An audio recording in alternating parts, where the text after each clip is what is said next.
pinutol natin guys itong malaking puno dito sa may likod ng bahay.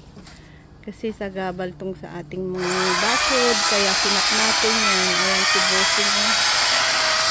Ayan siya. Ayan, laking puno yan eh. Ayan, laki yan. Ayan, tapos isa-isahin natin tanggalin yung small branches. Yung mga maliliit na branches. Tapos talian natin, tapos lagay natin sa sa garbage. Kinukolekt naman ng city ito, kaya lang dapat maayos ang pagkatali. Yan oh, laking puno ito oh. Ayan, dalawa na ang nakabakap na. Ito pa yung isang puno na naputol na. Ito yung pangalawa oh. Ayan. Laking trabaho nito, maraming gagawin.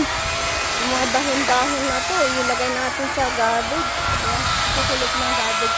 Kakulit naman ng city to eh. Ayan siya. Oh, daming trabaho niyan. Naku. Matalik. Abutin ka ng siyam-siyam dyan. Ayan, ang dami. Yung maliliit na branches ng to. Ayan.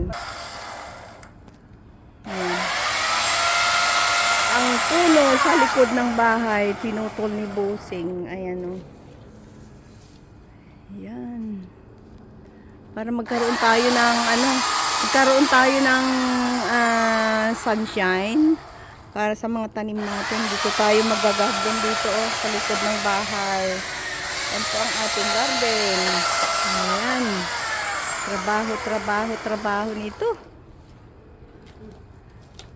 Ayan, ayan. Malaking bagay talaga yung nabili niyang yung laruan niyang chainsaw. Pagod na. Ayan. Wala pa bang break time? Break time muna dyan. Gawa kang break time. Okay, ganang makain na sandwich o any drink. Okay, thanks for watching guys. Ayan, mayroon siyang doon, mayroon siyang hagdan. Umakyat siya tapos pinutol na ganun. Ayan, dami pang puno dito guys sa likod ng bahay namin.